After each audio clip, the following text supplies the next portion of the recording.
adjacent. We go around and introduce ourselves first. I'm Councillor John Bevan. I'm the Chair of Overview and Scrutiny.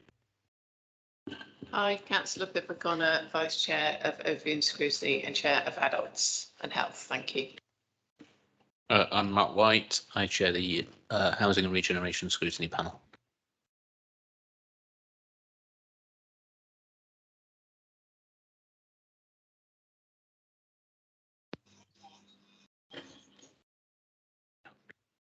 Peri Ahmet, Leader of the Council. Beverly Tarker, Director, Adults and Health. And Dominic O'Brien, Scrutiny Officer. And the two on the screen. I'm Yvonne Denny. I'm from the Diocese of London. Hi, I'm Lois Kiva, co-opted member, and I represent the Diocese of Westminster. Thank you. And when you speak, if you can pull the mics forward, because sometimes it's difficult to hear. Thank you. So we got the filming at meetings normal statement. Anyone entering this room, anyone joining the meeting will be filmed, and that film will be broadcast on the council website, and we can give no guarantee that you will be omitted from the viewing of that film. Apologies for absence. We have two apologies from Caillou Pryor and Anita. I'm sure I've got those names not quite correctly pronounced, but that's the two apologies. Urgent business, we have no urgent business. Any declarations of interest? Thank you, Chair. As we're doing the Health Hub, I'm going to declare that I'm a member of the RCM, but also my sister is a GP in Tottenham. Thank you. We have no deputations or questions.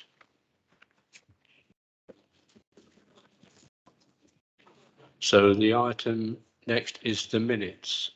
Are the minutes agreed of the last meeting, the 20th of June? I'm happy to agree them, yeah. Agreed.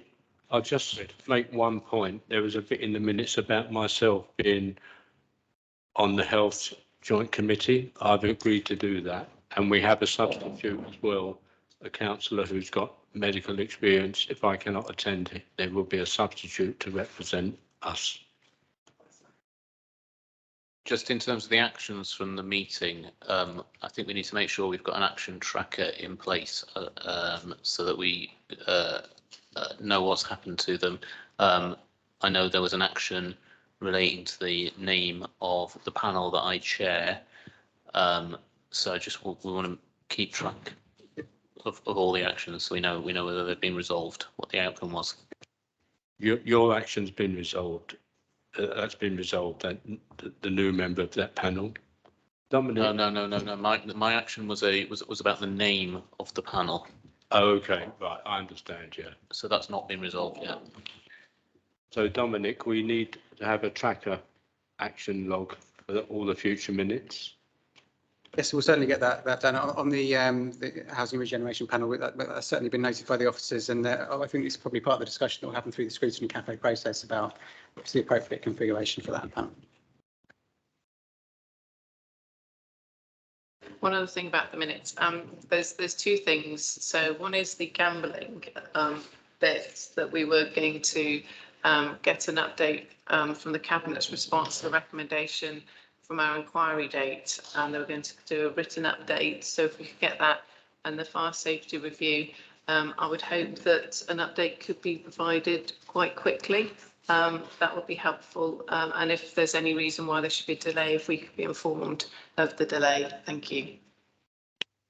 So on the gambling inquiry day, the request has been made, and we're just waiting for a cabinet date to be allocated. I'm hoping that will be the September one. On the fire safety review, again, there's been discussion with officers on that, and we're anticipating a draft report on that due for the report clearing meeting in September, with a view to a final report going to the next meeting of the committee, which is in October.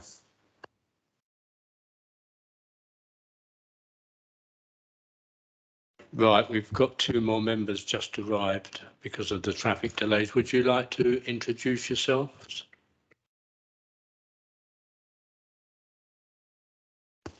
Hi, I'm Michelle Simmons-Sappho, Councillor for Seven Sisters Ward.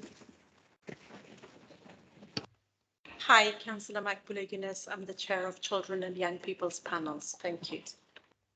Well, we've just agreed the minutes. I'm assuming that you two are both happy with the minutes as well of the previous meeting? Okay, thank you.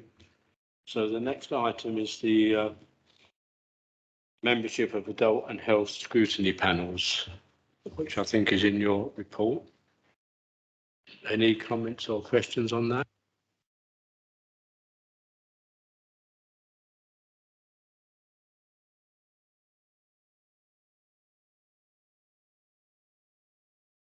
Any questions online at all? You okay?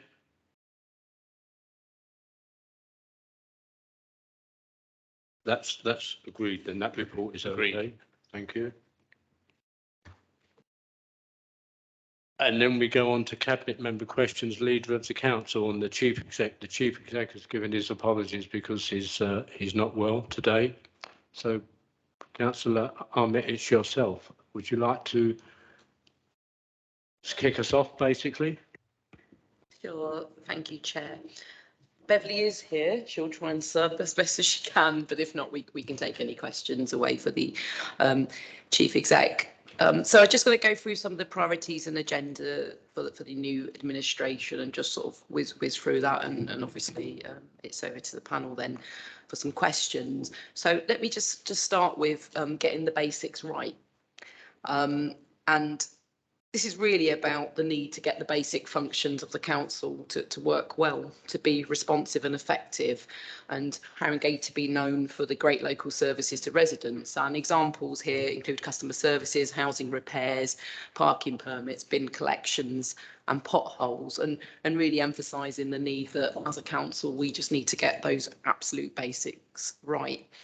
In terms of themes, co-production and engagement obviously is something that I've spoken much about and made the kind of central point of my whole kind of administration and since I become leader last year. But there is a manifesto commitment to co-production and really the need to have co-production and co-design across all of our services and programmes, not just the traditional ones like adult social care, but literally across the whole board, and wanting actively to create opportunities for participation, including participatory budgeting.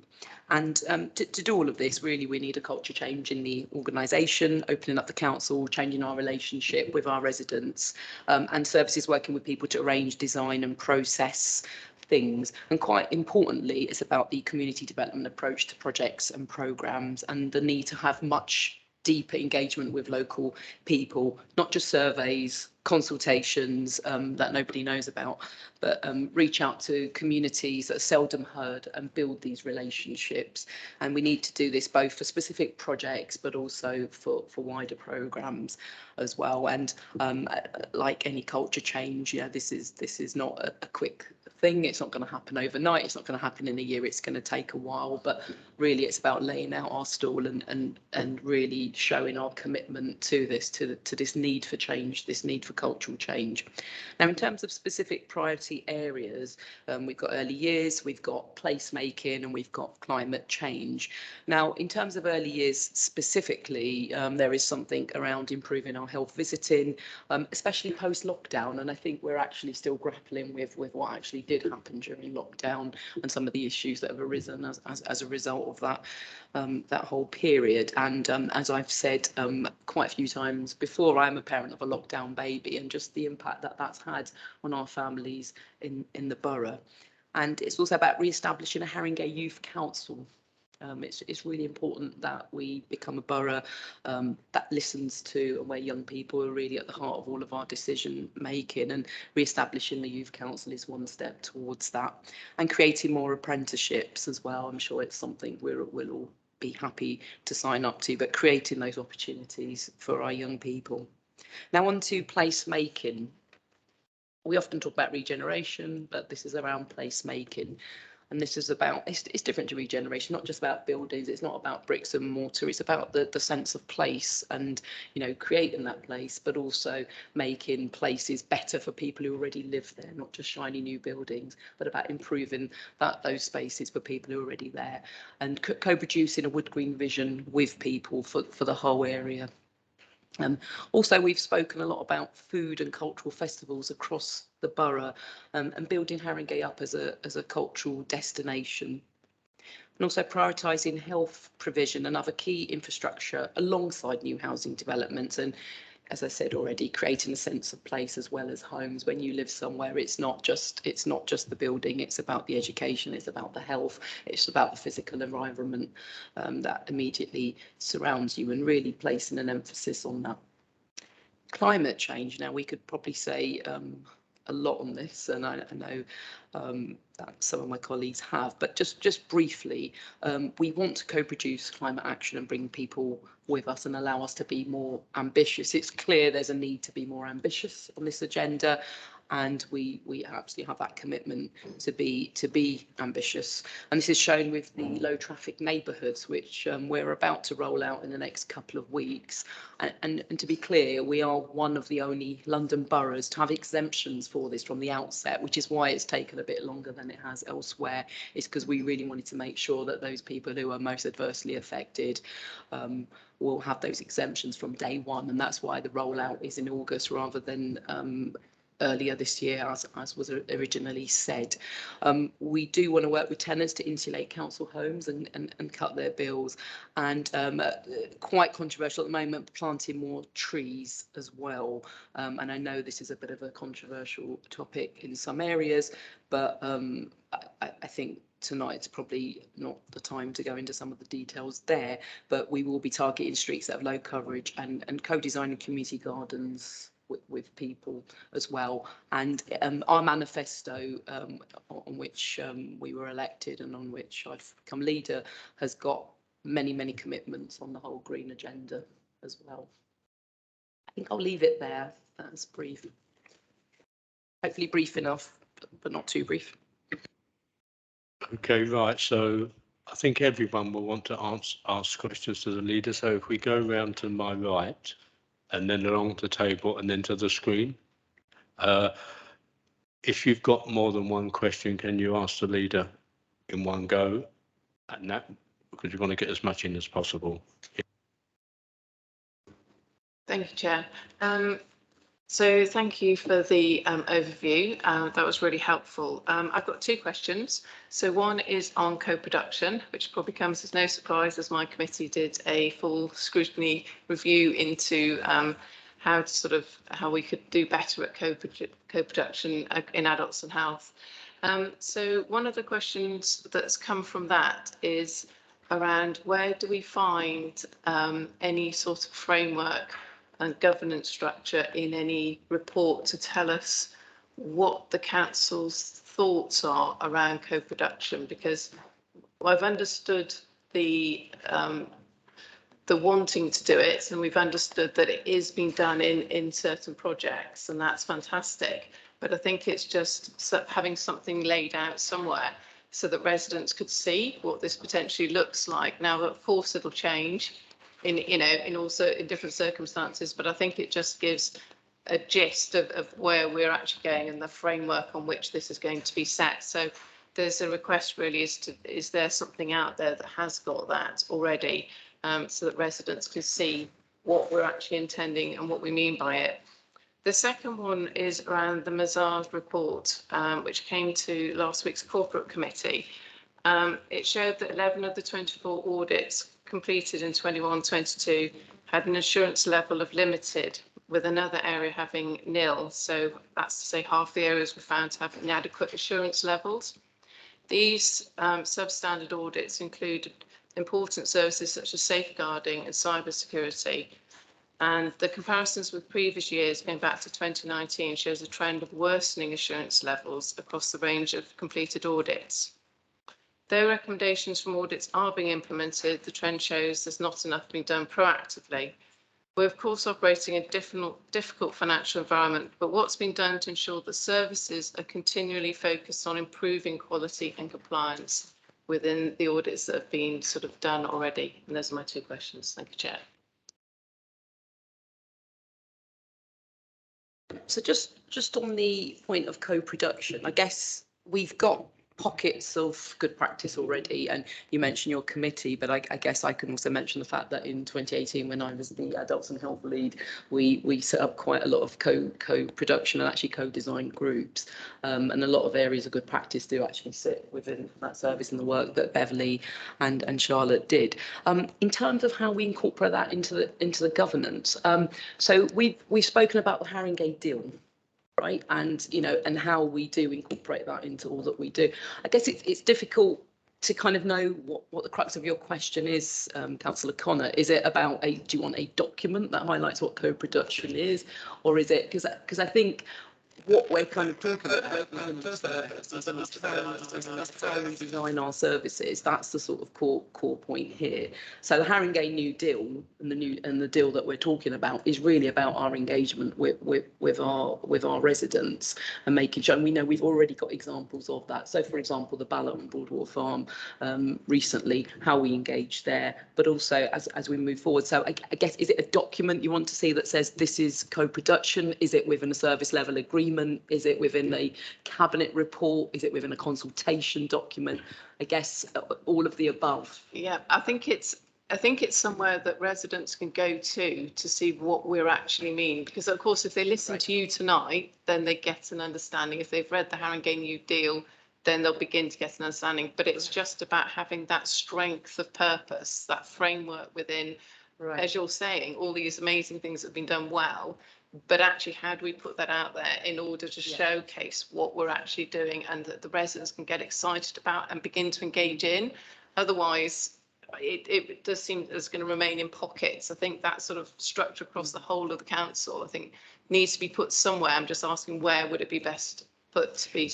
So I guess I guess there's two things there, isn't it? One is how we it's our social media, what we put out there, how people can access and have a look. But I think the point is when we're not doing it in the way that we want to be doing it. I think that's the point. That's why it's such a big talking point. As I said, there are pockets, there are small examples, but by nowhere, at the point of saying, yeah, we're a great co-production council. And I think that's why in my intro, I did highlight the shift and the need for cultural change, and that needs to happen at all levels. So part of this is about what we put in a document, but actually the big part is about culture and how we shift that really, and how as an organisation, those conversations with our residents are really at the core of everything that we do. Before we start designing the service, whether that's in children's, adults, waste, actually the first thing we say is, well, who is this going to affect? How do we talk to these people? And actually even beyond that, and I did speak about community development.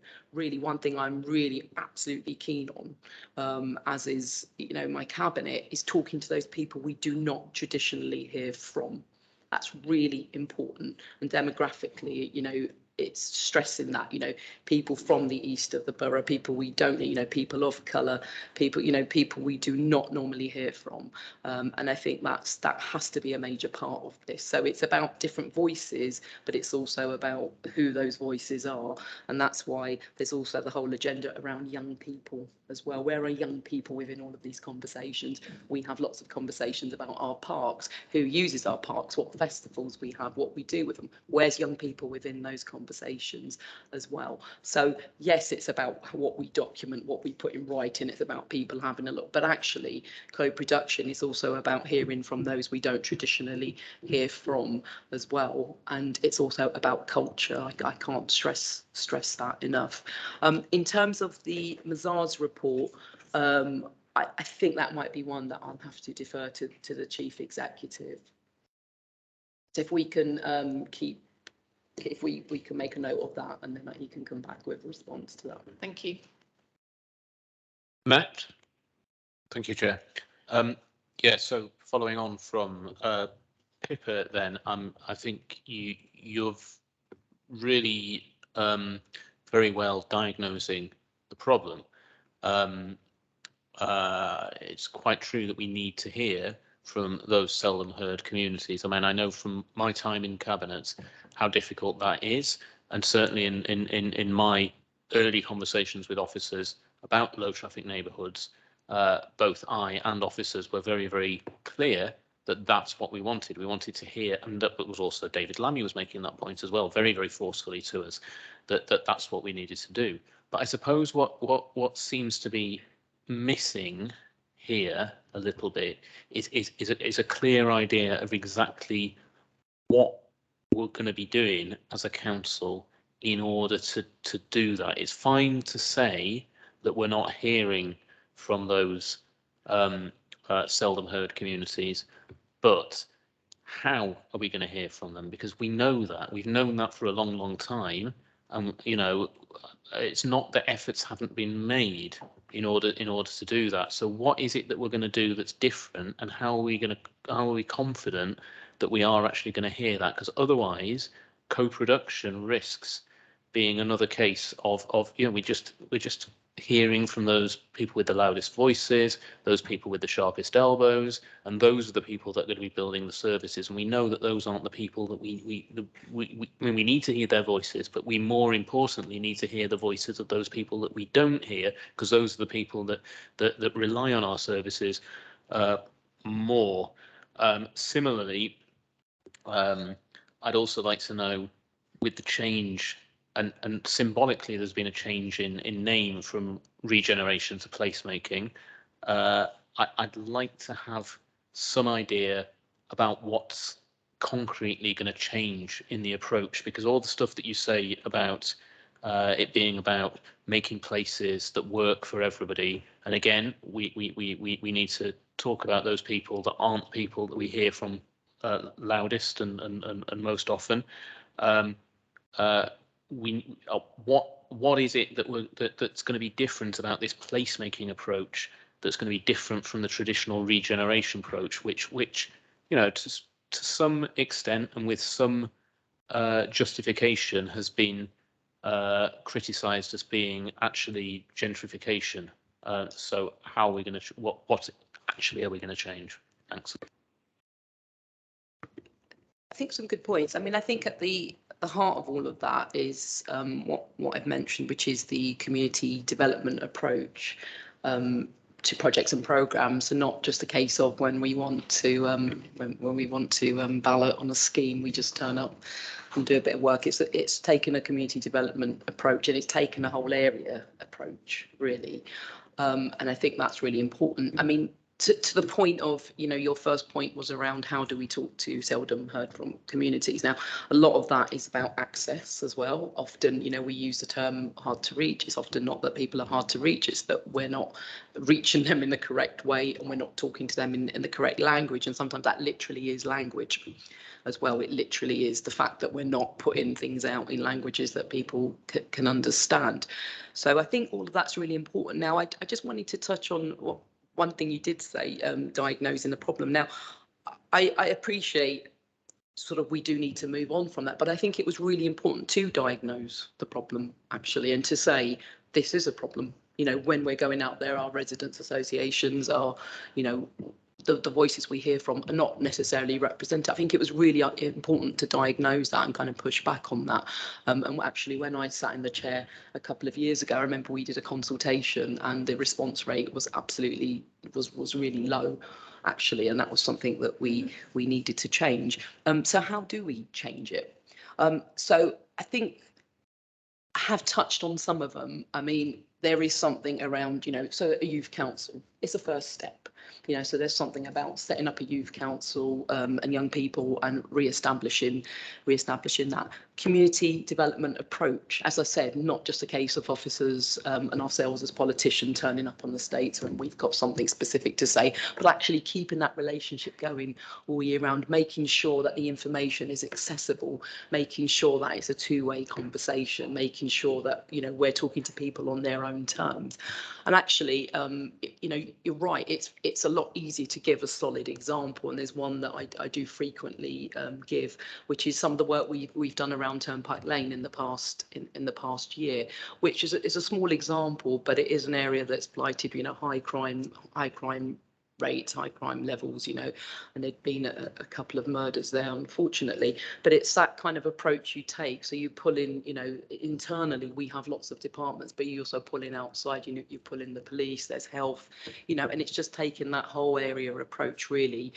There's also some examples with specifically the Somali community as well, and again bringing all those partners around the table and saying, you know, it's not just, you know, people are being pushed from pillar to post, but you're right, that kind of has to be structured. And I know we've started some of that work, and I'm turning to Beverly, for example. We've got some of those task groups, you know, those stakeholder groups that we've set up with some of our main communities in the borough, and just trying to build on that, really, you know, and recognise that. So I think that, you know, the term that I'd probably like to use as well is early intervention, which is another one of those that means everything, but, you know, needs some explanation. So, you know, last night, for example, we had a very tragic shooting. There was a fatality in the borough, you know, and when we're looking at the solutions to that, there's immediate solutions, obviously, from a policing perspective, but from our perspective, there's also something there about our engagement with communities at all levels as well, and what we do, at what point we intervene. And that's where the early years agenda comes in, you know, climate change, all of this is part and parcel of how we do things.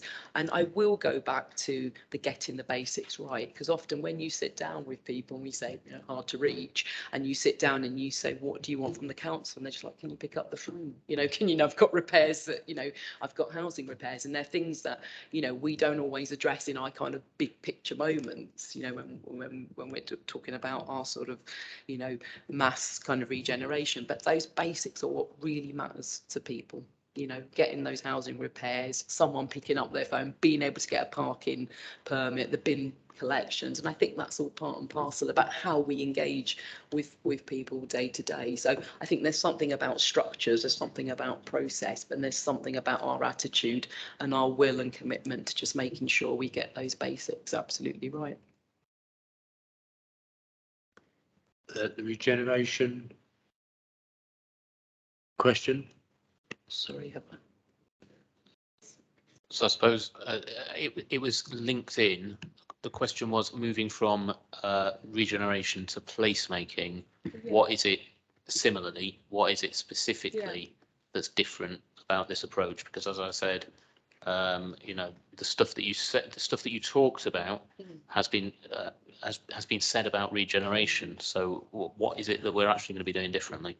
Well, that's exactly what it is. So again, it's a whole area approach, if I could put it like that. You know, you take, you know, it's not just about regenerating an estate, it's about looking at that whole place, you know. And I think in the past, you use the term gentrification. In the past, it's felt like people have felt like actually we're building these shiny new blocks. It means nothing to them, but in practice, you know, it just means we're trying to push people out or you know, or bring new people into the borough. And I think placemaking is about, you know, there's people who already live here. So with Broadwater Farm is a classic example. You know, we are going to be building council homes at council rent on that site with about £150 million worth of investment there.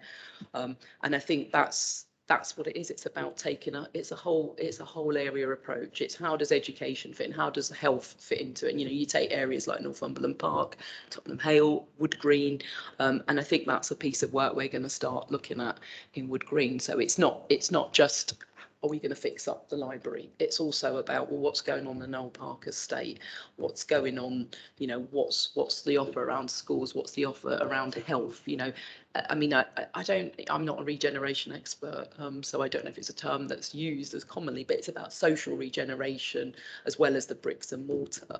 And I think it's about saying, yes, we have targets of building, you know, we have a target of building 3,000 council homes over the next 10 years.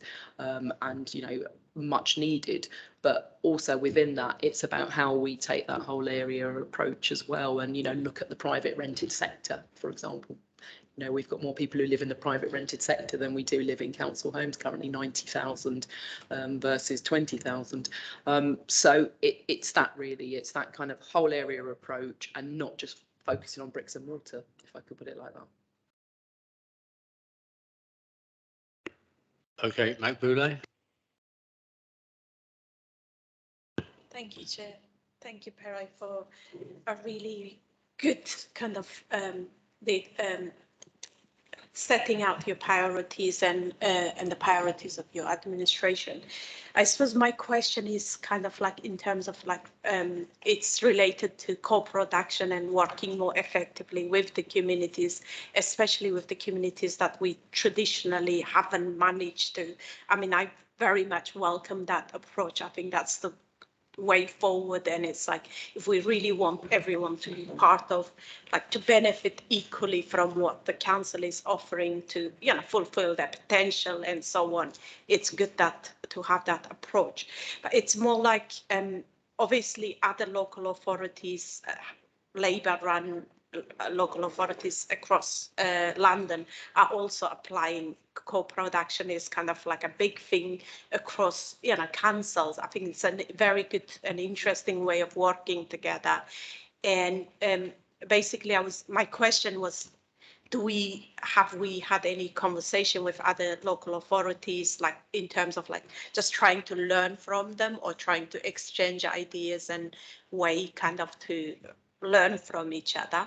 Also, I mean, in areas like Hackney, where I work in my day job, there is a bigger kind of approach within the health provision, kind of going into the community.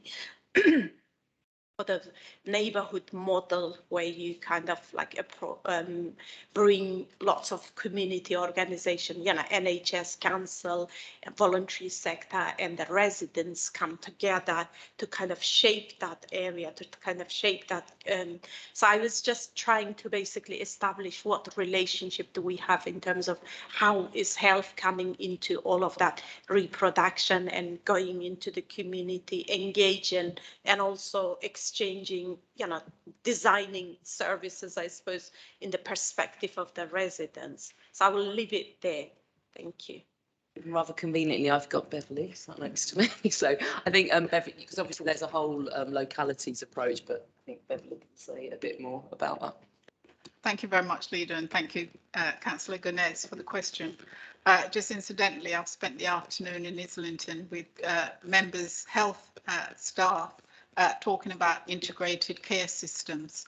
And what we boil that down to is very much how we relate at place, i.e. in Haringey, with the NCL system. But most importantly, the discussion focused on neighbourhoods, localities, how we shift from the sort of old traditional ways of doing things in silos to actually working in partnership on the at place.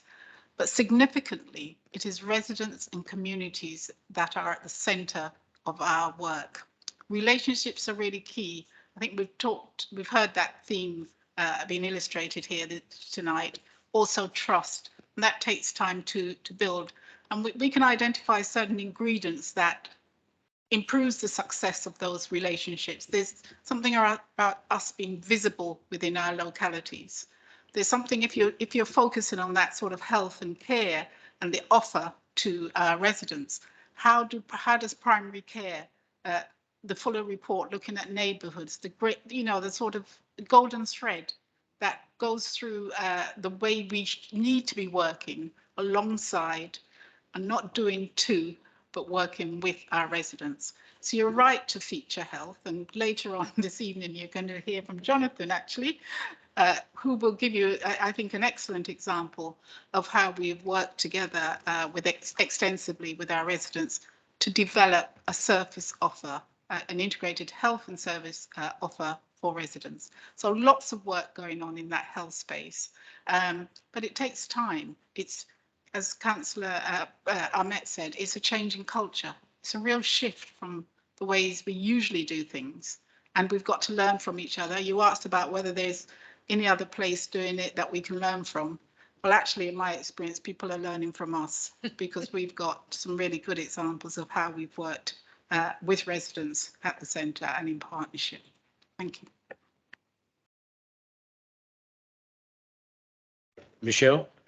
Hello, good evening. And I forgot to say, I'm the chair of the Community, Environment and Safety, for everybody who doesn't know me. And I'm a councillor in Seven Sisters Ward. Right, I don't, this is back here. Oh, yeah, this one sounds a lot better. Okay, so Perai, there are some questions that I would like to ask you. As you know, community, I'm very passionate about community and how we actually engage with community groups. I'm glad you touched on that. And we don't want the traditional tick boxes. And in the corporate committee and the committee that I chaired, I was asking questions about how do you engage the movers and shakers within those communities, the influencers, the builders, the people who have social capital? How are you going to engage them? Because you can swoop 1,000 people with just one word, opposed to all the bureaucratic things that we've doing before. And you have a wealth of talent within the council already. And it's about how you use your council, people that work within the council. How are you going to create opportunities for them to engage with their own communities, because they are a trusted source and they themselves are working for you anyway. And it will also be a way of them actually improving their community and in actual fact then improving their work-life balance. Because if I can improve, I live and work in Haringey, and if I can improve my refuse collection and don't keep phoning up and blasting the people on the phone before I come into work at 9 o'clock, you know, it's going to give me a lot more peace. So what I would like to know is, and I'm happy to help, I'm always trying to say, be part of the solution, not the problem. So how are we going to, and I'll say we, because that's a very powerful thing, how are we going to use the resources of what's in our hands already to penetrate the communities there, by which time, in the same time, you're giving people that you work with, people that look like me, accolade, stakeholders, and stop them being marginalized in the community. So I'm really interested in how you're going to do that. That's number one, but park that for a while because I've got a second one coming. Early years, I'm glad you touched on that as well, because we prepare our children for the world and not for our house. And I think that the children have been locked in the pandemic. I have a nephew who's already got delayed speech because he hasn't been able to go out to the nurseries, etc. And I'm just wondering how you're going to reach, what strategy that we have. And my son had delayed speech, and the health visitors are really important to identify early on children who have got special educational needs. We were sitting on the corporate committee, and I was last week, and I was a bit taken back that the audits are not where they should be, so we can see the weaknesses in the system, so that, you know, people are waiting for years, children are waiting for a year to have their assessment. And we had the Ofsted report, and the Ofsted report wasn't glowing. And I'm just wondering what we are doing in order to speed up that process, equally that the parents or the families do not go from one waiting list to another waiting list. So you do the assessment and then they're waiting for treatment. And we've all seen this morning that the NHS is on its knees in relation to, and I speak with my day hat on, I ain't got no staff in my teams to do, you know, the work that needs to be done with young people. So there's a lot of that thing, and please come back to me if you need to understand anything else I said. But the two main features are how we are going to penetrate, work with the communities who's marginalized already, and how we are going to facilitate change and have some win-wins quite quickly. Thank you. Thanks, Michelle. I guess starting with your first question, I think there's a real point there about knowing your communities, knowing who they are and knowing what their needs are. And there is a piece of work that's currently going on to help us understand that, because I do think it's important, and I'm not sure we're there really. Kind of like when you talk about primary care, for example, I'm looking at Beverly and Jonathan, Rachel, you know, there's communities that aren't accessing primary care, you know, and I think we need to understand who they are in order to then tailor our solutions as to how we engage and who we engage. But I think that's a great point about social capital, and knowing your communities. And I guess that's, you know, that's one for the workforce really, and certainly one for Andy, Beverly and our senior management team. It's about understanding who, you know, who works in your team. So you come with expertise, that's why you've got a job, right? But we're more than that, aren't we? And I think that's the point, isn't it? It's about understanding your workforce and creating a culture within the work environment where people feel comfortable to do that and actually have that vested interest in Haringey as a borough, and you know, all of our desire to make it a better place, if I can put it like that. So I absolutely agree. I think it is about using that social capital, but there is something about knowing who our communities are and knowing how to engage them. You know, if we see there's an issue here, these communities are not accessing primary care, for example, well, what do we do? Which groups do we engage with? Who do we talk to?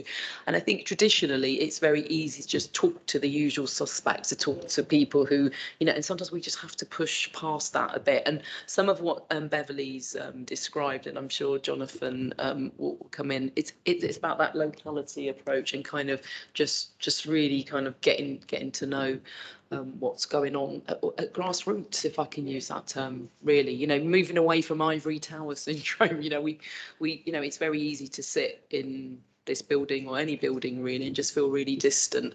And I think there's something that Beverly said earlier, which I think is really, really important. It's about visibility to our communities. It's about people seeing the council, seeing councillors and having that visibility in the borough. And I think post-pandemic, that's quite challenging as working patterns have changed. But I do think there's something about kind of people feeling part of something, part of the borough, part of what's going on, part of the solution. So I agree. I think that's really, really important. On early years, I think in terms of specifics, you know, I think you're absolutely right, and I'm sure we don't even really know the true extent of the challenges that have come about post-pandemic. You know, I mean, Michelle, you work in mental health as your day job. You know, I don't know what the challenges are, but I imagine that they probably haven't peaked yet. Yeah, absolutely, because it has been a challenging 2 years and we've kind of slipped away from it, kind of. But I think it's going to sort of hit us. So I think there's probably a piece of work to do in terms of talking to children's.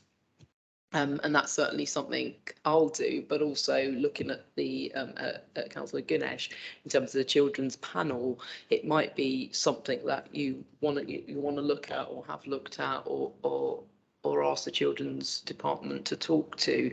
But you know, we do take health visiting. There are targets around health visitors, who they're visiting, you know, when they're visiting, if they're hitting targets, etc. But it's more than targets, isn't it? So I think there does need to be a bit of analysis about what the impact has been on families and what we're doing to address that. But I think what's frightening, although your health colleagues may have more of an idea, is do we know the scale? Do we actually know the impact? I don't know. I don't know. I think it's very much an emerging picture, but if with my day job hat on, if I look at the referrals that we had pre-pandemic, I'd say they've gone up maybe 30 to 40% post-pandemic with across the mental health system, because although the government said the pandemic has stopped, the ramifications of it hasn't stopped. And it's still going on, and it will probably go on for a long period of time, because the fear, the anxiety and the distress is still there. People are still grieving the loss of their loved ones. Marginalised communities have lost pillars, you know, and we're still trying to cope and navigate our way back through it. I was just going to say something about engaging communities. When you engage in the Black community, my community, it's not only engaging them, but letting them know that they have a voice, and their voice is powerful and it's influential and it can make a change. Because if you're just turning up there to say, I'm listening to your voice, there is already the layer of suspicion that's there anyway, because we've, you know, the host community, colonial community, has been listening to our voice from time immemorial, but we do not know that the change is going to happen. So if you're looking at the movers and shakers, the influencers, they are there already in the community. And a lot of them work right within the council. I've seen them on the, when I went down the road. When I went down the road, when I went to get my, what's that thing called, the permits. I saw some of my friends, they are powerful in the community, but they don't feel they can bring all of themselves to work. So I'm just wondering what we do in order so that people who live and work in the borough can feel that they can bring all of themselves to work and they can, you know, have a win-win situation. And I'm willing to help with that. And I think a lot of that is about the culture we spoke about and making sure that, you know, and there's questions there about workforce, isn't there, really, and appreciating your workforce and creating an environment that is safe and people can, you know, feel comfortable to be themselves. You know, there's workforce issues there. Yeah. Okay, Lords, would you like to come in now? Earlier this year, and I think it was with the Children and Young People panel, but it was a scrutiny meeting. We had a wonderful, powerful presentation from Tower Hamlets on inequalities, how to address inequalities. It was an integrated, holistic program that they've introduced. And what the purpose of the program was to identify inequality in terms of vulnerability right across the local authority structure, and then set about actually defining intervention, appropriate intervention. And just before Charlotte left, I was at a meeting where I raised this and she said, Lourdes, we'd never be able to afford it in Haringey. So really my question is this true? Was Charlotte sort of, you know, addressing this and sort of saying, I've got to give up all hope? Because it's just an amazing program. And I've sent it to other local authorities, colleagues of mine who sort of, you know, work outside of Haringey. And people are really impressed by it because it covers really a lot of the things that we've been talking about tonight. And the thing is that sort of, you know, we know that there's huge inequalities in this borough, and it would be really good if we sort of identified them and then sort of proceeded to actually sort of form intervention, which could be done through co-production, etc. But I'd really appreciate some type of response because Charlotte certainly put, really, she dampened my enthusiasm for the programme. Thanks, Lourdes. This isn't my attempt to swerve the question at all, but I mean, I guess I'm not clear what kind of programme it is and what inequalities, because I guess all that we do really is looking to reduce inequality. So whether it's the health, you know, the work of our public health team, some of what Beverly describes around localities working really is designed to try and help that situation. Is there a specific example with this project? Well, certainly Rob Mack would be able to sort of. He's not here. No, but the thing is that it is a programme that Tower Hamlets have deliberately designed, which goes right across and includes housing, education, health, etc. Right. Okay. And what kinds of interventions did they have which cost money? So it sounds like I'm scrutinising Scrutiny now. I'm just curious. Sorry, I haven't got the reports. No, but the most important thing was that the identification of such families. Where do they live? And if we're going for a place approach, it's about where do they live in the borough? Where are they? Are they pockets? Are they together? Or is it sporadic? It's about identifying and then looking at what each department can do to actually improve, you know, things for these families. I mean, like, it's interesting that, I don't know whether you're aware, but Haringey has done really well with regards to the Key Stage 2 results this year. However, I'm a chair of a governing body on the east of the borough, and we haven't done well.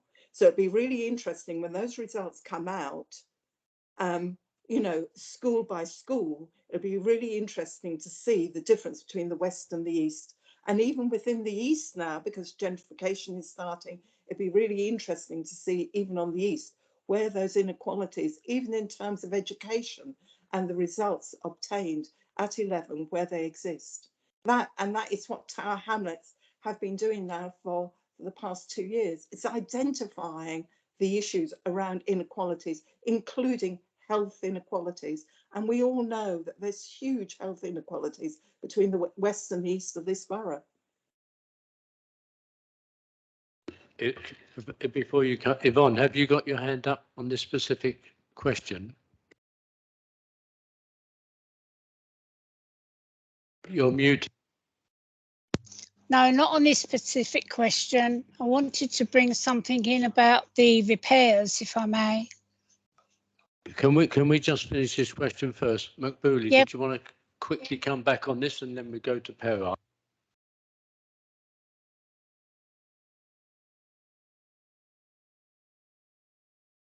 Lord's mentioned something that came out in Children and Young People's panel when we were conducting our review on child poverty.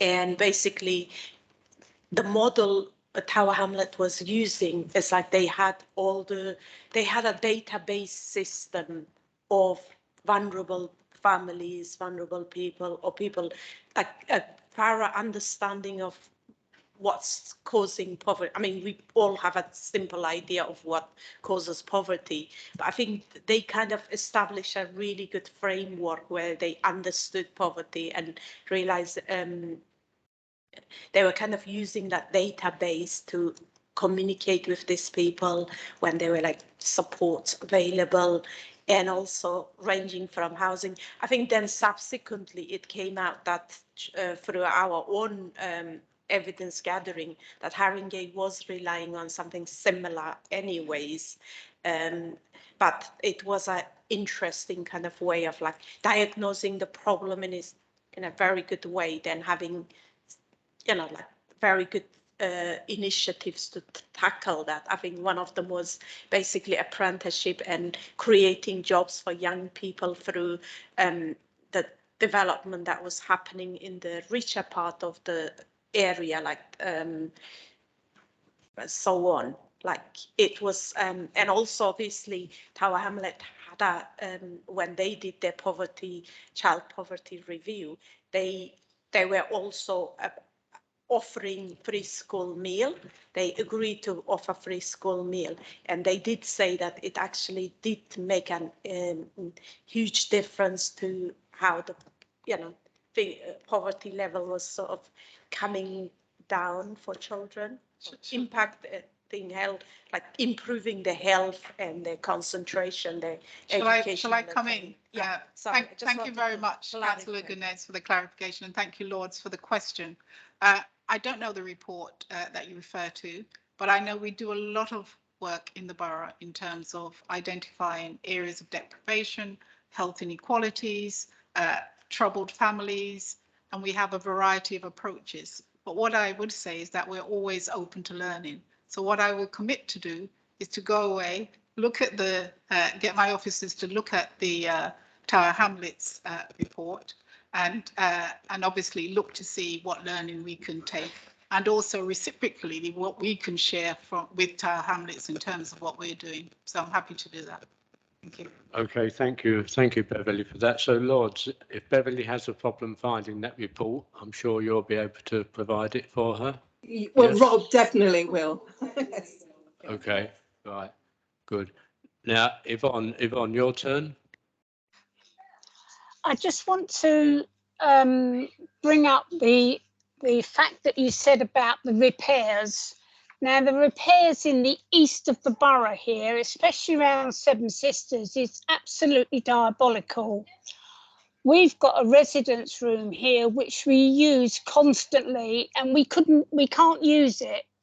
There's no toilet because the toilet's got no water. There's no water running through the whole of the room. I don't know what happened, and this has been like it since 2019. We have the park area, which is crumbling to the ground.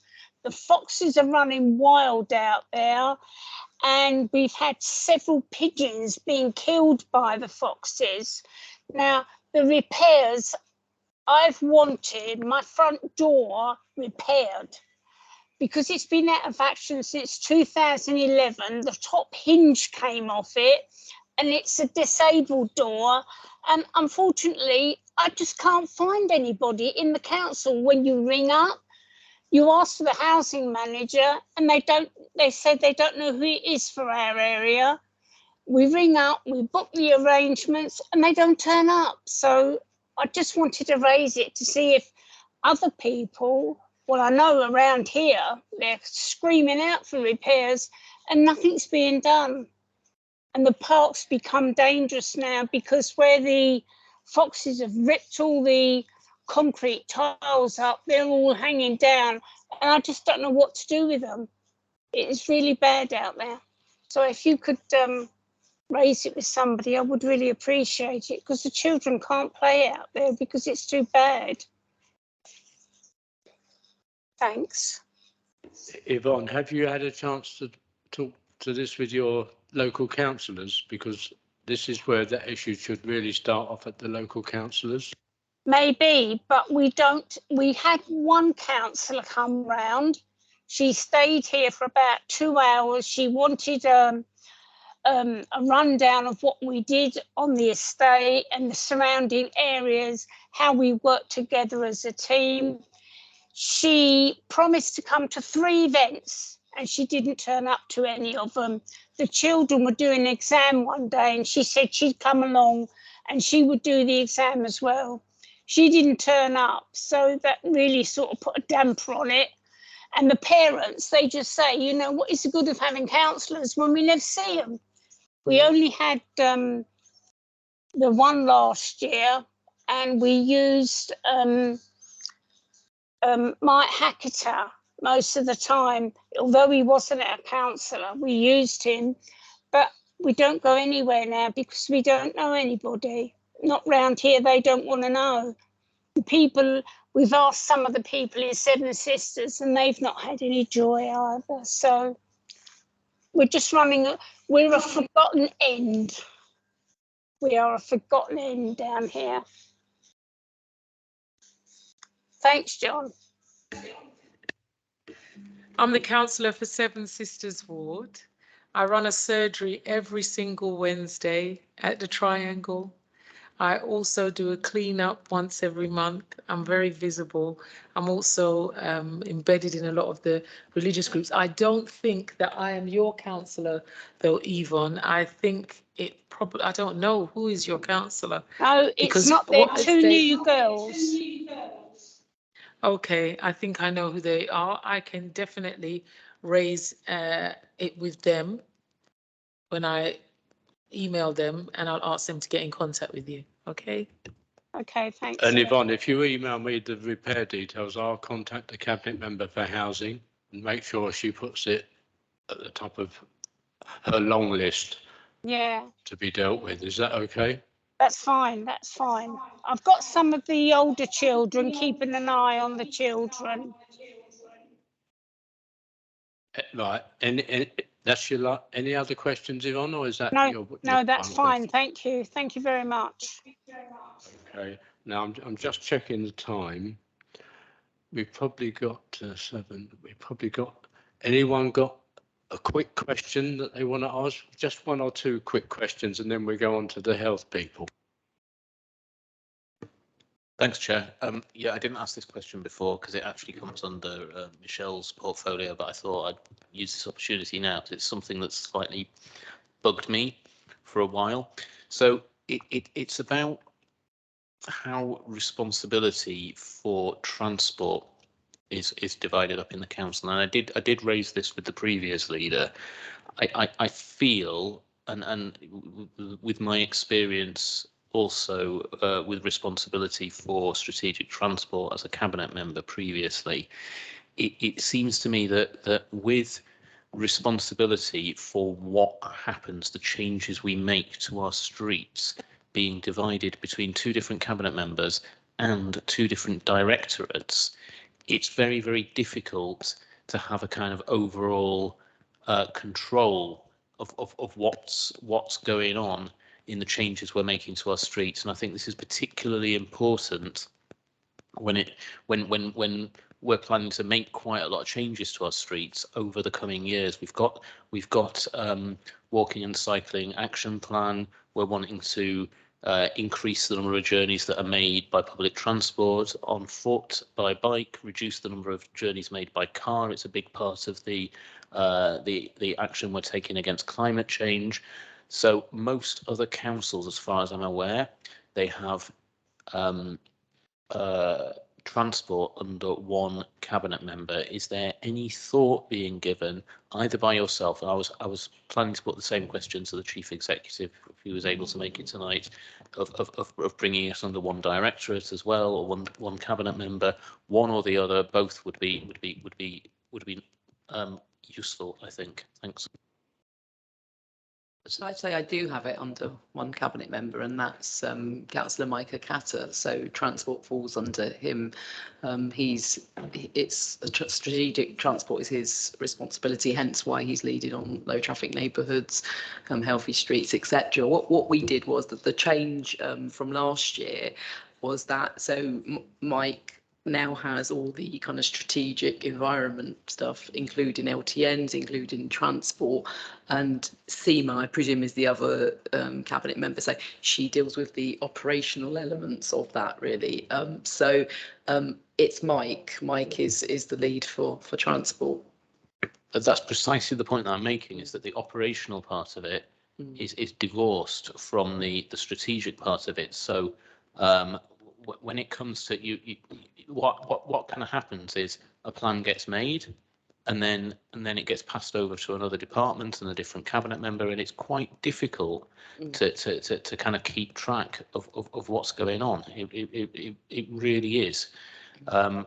I've certainly seen that myself with Difficult for who? Difficult for ward councillors to find out what's going on, to see where the responsibility lies. You talk about low traffic neighbourhoods or any, because it's Mike. Mike is responsible for LTNs, healthy streets. That falls to Mike. If there's issues around potholes, gully cleaning, then that's one cabinet member. The operational sort of day-to-day stuff. But in terms of the strategic environment stuff, that's Mike. So that change was made this year. Yes. Okay. All right. I'm not going to push this any further, I suppose, but it does. In my experience, the actual implementation of some of those things that are decided in strategic transport get handed over to highways, and then it becomes not the responsibility of the cabinet member for strategic transport. It becomes the other cabinet member. Yeah, I think it has traditionally been an issue, but it's not. So, for example, my understanding is Mike, for example, has weekly meetings with the teams responsible for the implementation of the low traffic neighbourhoods, for example. And obviously, as a council, all of these are interconnected. You know, we've got areas within children's and adults that are interconnected. And I think it's important that cabinet members and officers obviously learn to work together in this way. So it should seem much more seamless on the outside, and if it doesn't, then that's something I need to take back. But in terms of implementation of some of these big schemes, I'm quite clear that sits with Mike currently, and highways doesn't report into a different cabinet member. You know, there is a cabinet member, obviously Seema has responsibility for some things, but some of these big strategic, you know, transport issues does sit with Mike. I'm quite clear on that. But if that's not, if there's issues in practice, do let me know with specific examples, please. Okay, I'll leave it there. Thanks. Right. Okay. I think we have to move on to the next item now. Michelle, can you do it in 1 minute? Are you sure? Okay, yes. It was just picking up that Seema, I contacted Seema about the SEND school in regards to the low traffic neighbourhoods. Now, she dealt with it, but I'm wondering, did I give her more work than it should have gone to somebody else? Because she went to the school and she sorted it out and everything, so.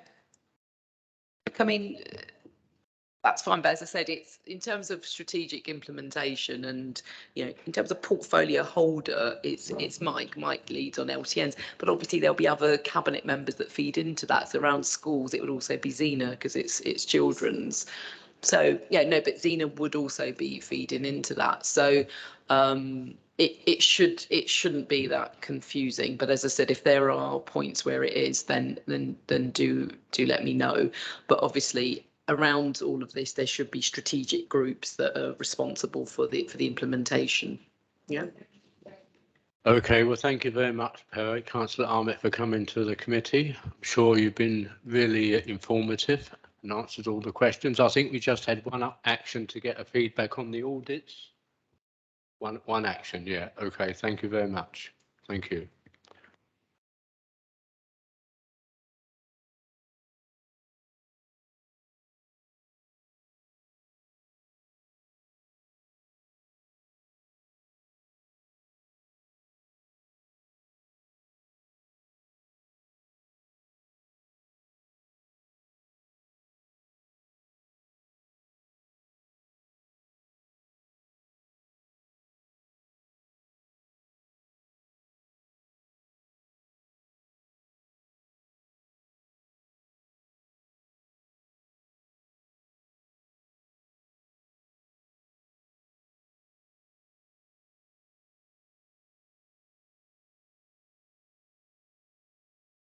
We're now moving on to the next item, which is the Haringey Health Hub.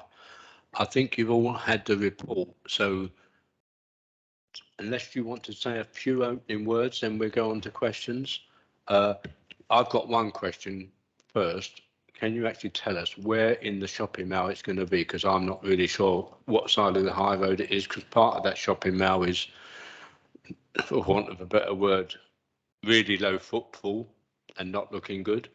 So would you like to introduce yourself first and answer my question, say a few words, and then we'll go around? Certainly.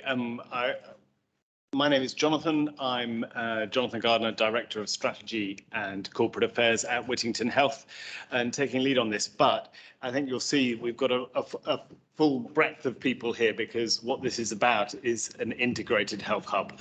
So got Beverly here, obviously from the council anyway, but also been absolutely crucial in the implementation of this and bringing this together with council services. We've got Rachel from the commissioning side of the health services. Then we've got Faye from our comms team, Mahmood from the GP that is affected, and Chandra from my team. So we'll just quickly go through what the proposal is very, very briefly and what we've consulted on, if that's all right. And then absolutely go through some questions. So what we're trying to do is create an integrated health and wellbeing hub.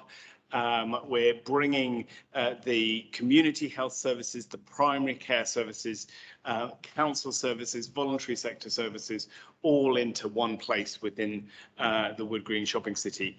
And the key thing here is that it's not just sort of co-location, but integration. So we're really working closely with GP services and with mental health services and with North Middlesex services, all so we're joining up those services together in Wood Green so that we can have teams that work across the public sector, working in the same geography, tackling issues holistically and getting to the root causes.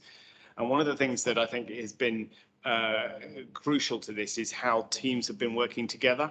So we have a regular meeting with the council, led by the council teams, on localities, and we've been co-designing with the workforce from both health and council and voluntary sector how we can work better together. And what you've got in your packs is the outcome of a consultation, and I'd like to suggest that the point that was being made earlier about co-design, co-production has been absolutely crucial in that consultation. So yes, it's been a formal consultation, and we've done it through the formal route, but also you'll see as Faye takes us through some of our conclusions, that we are using it as a way of designing the services that we're going to put into Wood Green Shopping City. So we think it's the right thing to do for Whittington Health. because we want to improve the buildings that we work out of, and we want to create a central hub. So we've got a hub in the east with Lordship Lane. We've got a hub in the west with Hornsey Central, but we don't have somewhere in the centre.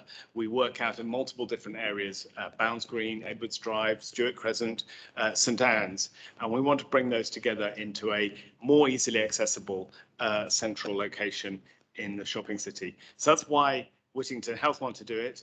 And then, Rachel, do you want to just comment on why that fits with the direction of travel from the Integration Care Board? Thank you very much.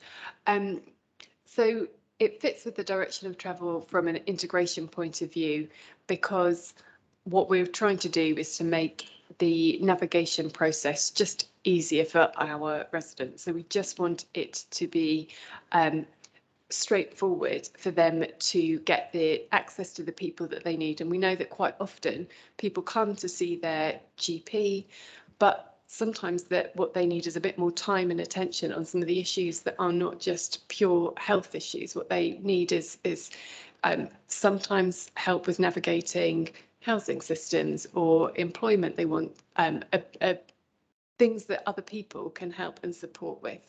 So it's very much in line with the strategic direction that we are trying to take within health services, is to actually make that integration happen in practice.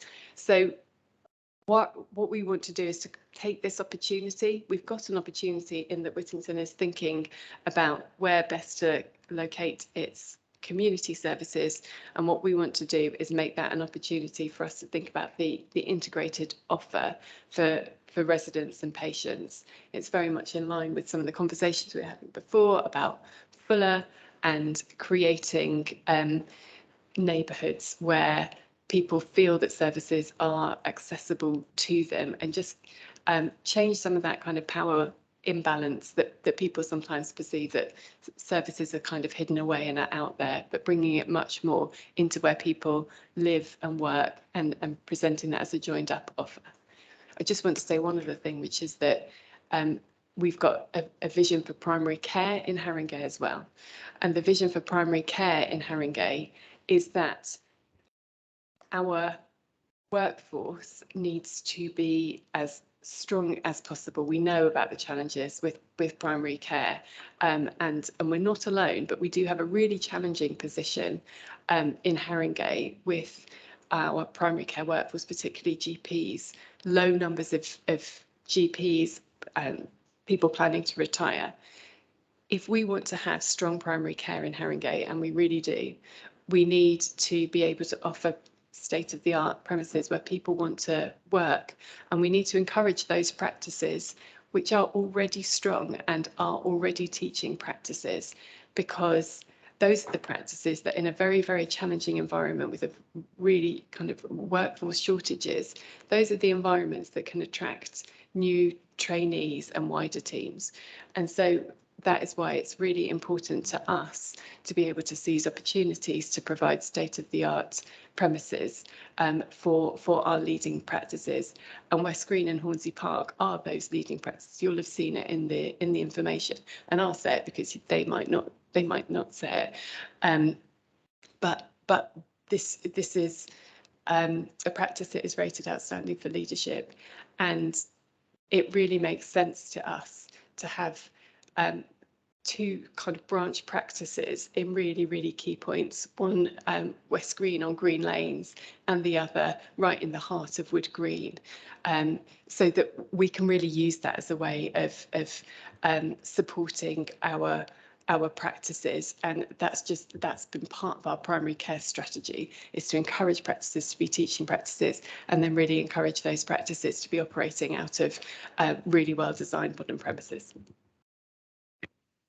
Maybe if I come to Mahmood just to finish that off, because I think one of the key things about this is the fact that we will be co-locating a move of a GP surgery into this place. Yeah, no, thank you. We're very excited about the move and the integration. From us, a bit of a selfish perspective, in the sense that we're completely We have hardly any rooms left. We went from 4,000 patients to 8,000 patients. So we doubled our list size over the pandemic. And that was because we stayed open. Our doors were open. We wanted to register patients. So we've got to a stage where we've completely outgrown our premise. And we want to continue to offer our patients the best possible care. And this is really a fantastic opportunity to work with Whittington, to work with Council, because as GPs, we do have patients coming in, and sometimes we're kind of scratching our heads, not quite medical in a way, but they clearly need help. They clearly have needs, and having those, interactions, having those meetings with other providers, provides that holistic piece of care, because general practice is not just about the medicine in a way. It's more and more complex than that, and having those relationships with secondary care a bit more makes it that much more smoother to get our patients across to where they need to be. So we're definitely very excited. Then maybe I could come to Beverly to highlight what the impact on the council. Thank you very much, Jonathan. So we've been involved with the discussions and the workshops along the way. And I suppose from our perspective, it is also about support for those wider determinants of health and how we can intervene in as early a stage as possible. So it's not just about co-location. There are council services, whether they be social care or housing, which we know impact on an individual's health and well-being. It's as simple as that. No, I don't have to re-emphasize that, but there is just something around being together in a place will enable us to support residents, as Dr. Mahmood said, more holistically. And around sort of primary care, they're supporting sort of roles such as social prescribing, there are local area coordinators, there are community connectors. And I think the opportunity to actually bring people who can support those wider elements of an individual's holistic needs is really important. And that's really been a real value of this kind of cooperative way of working. Thank you. Okay, now in Shopping City, the location will be, is it on the co-ops? Is it on the ground floor? That's the first thing. It is on the ground. Is it the side where the co-op is, or is it on the other side where the Smith's post office is? It's on the side where that comes out onto Maze Road. That's the co-op side. Yeah. We're not sort of confirming the exact space of it yet because it's not been agreed yet. So first of all, often when we come to these sort of meetings, people say, oh, hang on, are you consulting on something that's already been agreed? It hasn't been agreed yet. We are negotiating currently with the landlords. So I can't say exactly where it is going to be, but it is going to be in that side of the shopping city. Well, that's the side where the main post office closed. And since then, the footfall through that part of the shopping city is really hardly worth talking about.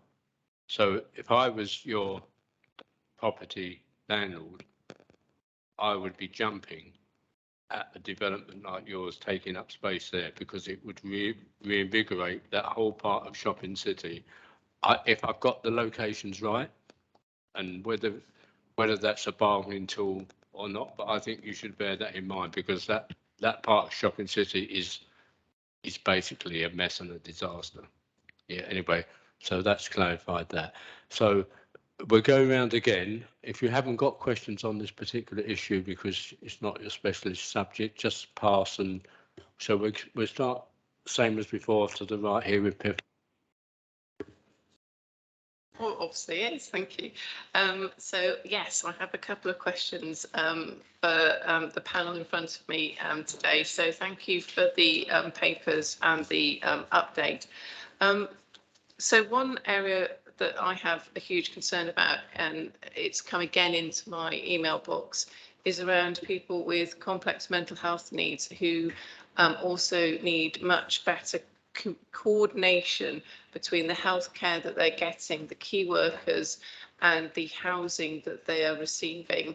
And this does seem to be a black hole in which these things just seem to disappear, and it's incredibly difficult to get anything to be resolved effectively. So my question is, listening to Beverly's sort of answer about sort of investing in sort of having that positive working together in place, able to support residents with the council services. Is that something that you envisage that mental health teams will be able to work with housing and actually get some of these issues resolved at that point? Because unfortunately they're coming at the point of crisis constantly to us, and we've got no way of working out who to contact to actually take these things forward. So that would be really helpful.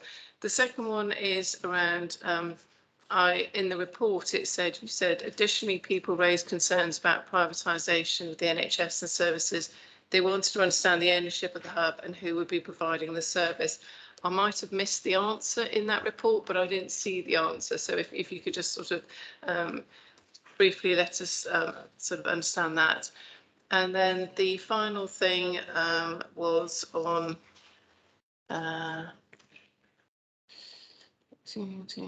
services. I'm going to come back as you answer the questions. I have one more, but I've missed where I've put it, so I'm going to come back. Oh no, co-design. That was it. I knew it was my own co-design.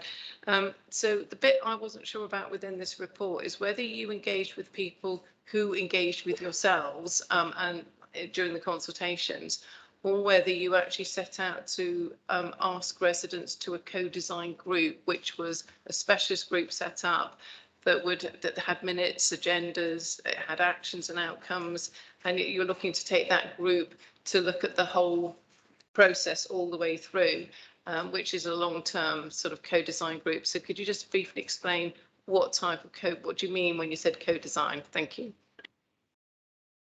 Certainly.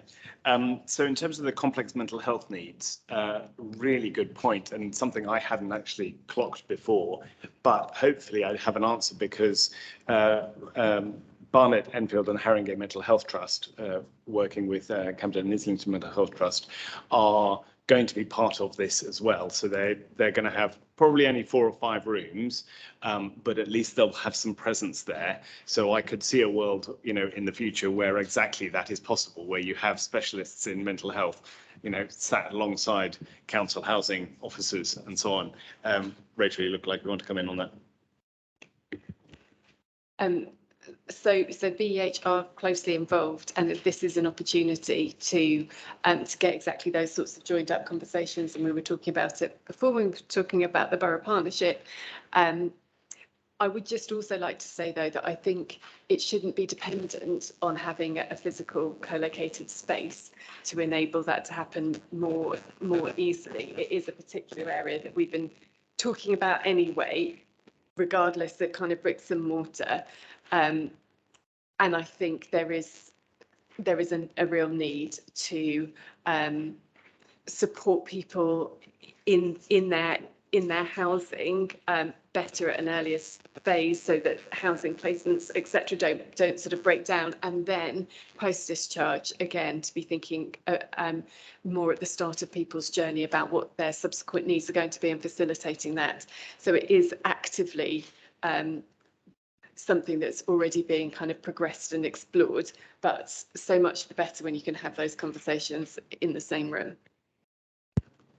In terms of privatisation, sorry, we didn't actually answer that. The right answer is the obvious one, which is these are all NHS services provided by NHS staff. There won't be any private work in there, so I can answer that one. In terms of co-design, I might bring in Faye here about what we've done, but I think it's the start of a journey, I think we would say. So a lot of the concerns and things you've seen there, we have some actions that are proposed that outline how we can respond to that, and that is part of that design work of actually we need to change the way that we originally thought, or we haven't actually thought a lot. We're trying to do this at the start. But Faye, do you want to just come in a bit more?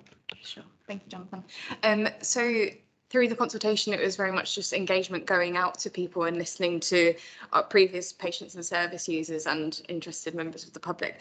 But the next steps are certainly co-design, and we've had I think 2 workshops already where we've used the information from the consultation to already start those conversations, because we don't want to ask people the same question. We don't want to burden them twice. They've told us what they want. So we've used that as some principles. So, and that they're sort of throughout, and I can share that with you if you like. And what we're doing is then establishing a co-design group. So, but we want to establish like a payment system as well. And as Whittington Health, we don't have that set up as a policy. So what we've done is we've gone out to all the other trusts and the council to find out the different policies that everyone's got and try and find the best one. And we'll pull that together and we'll run with that.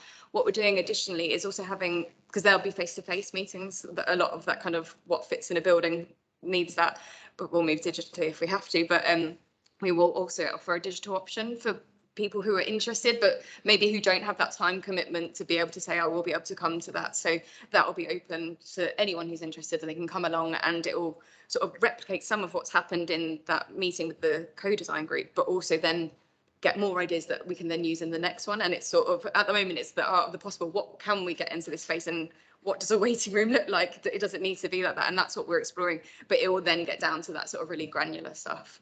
But yeah. Matt? Thanks. You didn't have another question? No. Okay.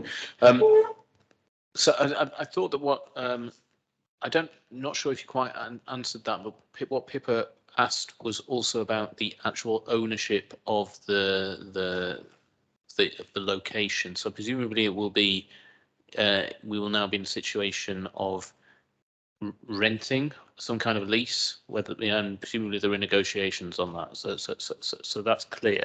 And this is something that I raised concerns about previously, about moving from essentially NHS services being delivered in a NHS owned, i.e.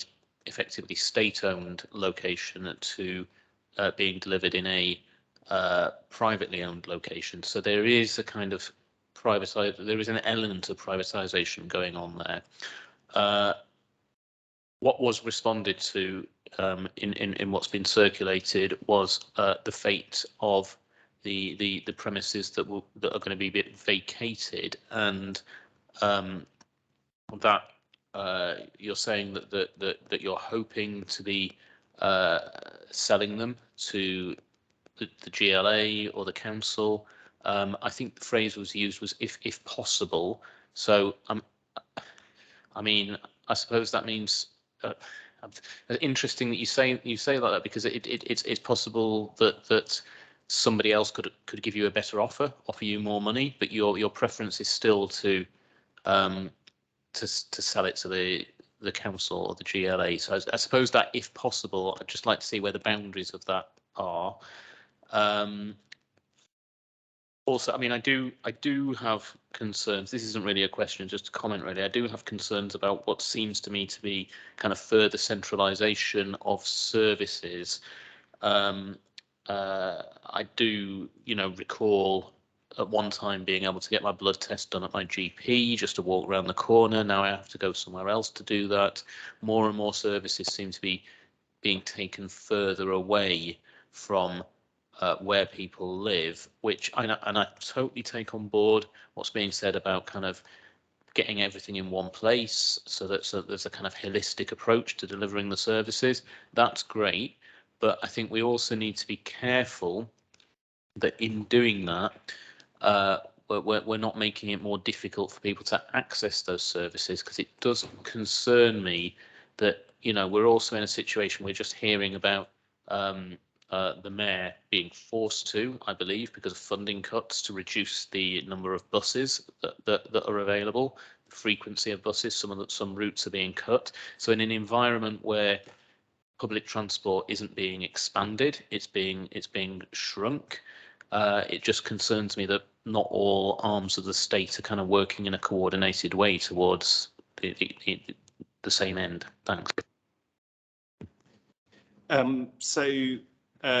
Yes, it is. We are aiming to sell, just to be totally clear, it is NHS owned land and it will be a lease. So you're absolutely right there.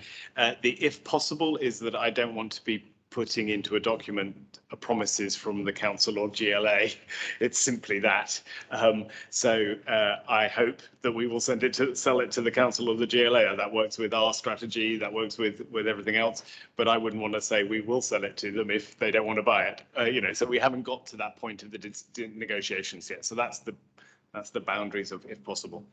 In terms of further centralisation, I think the key thing on this is that actually most, if not all, the services that we're moving are already centralised where they are. So they're in Bounds Green and we're just moving them to Wood Green. It's not that they're in Bounds Green and they're in St Anne's. It's that they're in one place and we're moving them to a more central location. So it's not quite a case of, well, we're bringing things from all over the borough into one place, which I would agree with your concerns. And then I should also say that we will absolutely continue doing everything that we do in people's homes, in GP practices around none of this will change any of that. We continue to be right in the heart of the community in every way. So this is very much a move of services from one location to another location, not from multiple locations into one. So the services coming from St Anne's are things like the audiology and the dentistry, and there aren't any of those in Bounds Green.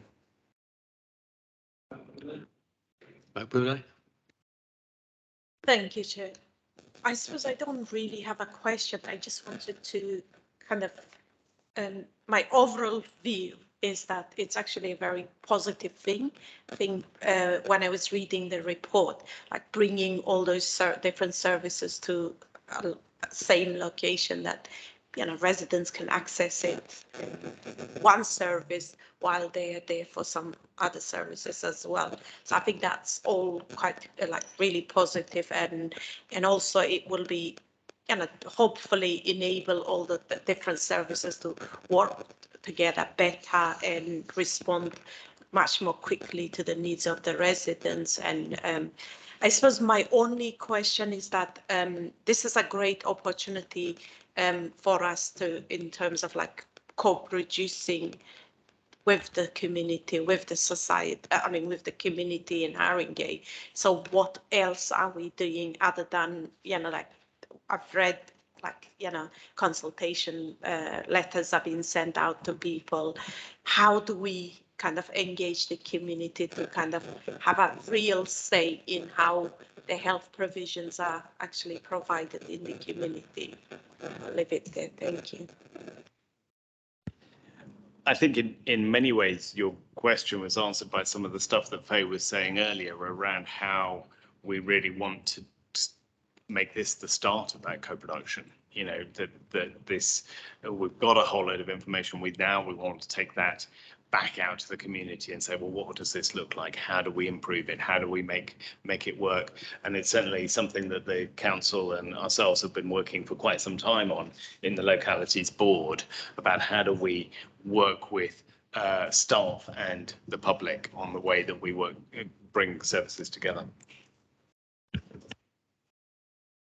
Just want to make one point on it, which is that we're trying to do quite a delicate balance between co-production on the design, so that what we put forward is genuinely based on what people say will represent an integrated service, because it's really too easy to just kind of put different services together and think it's an integrated offer, and it's not.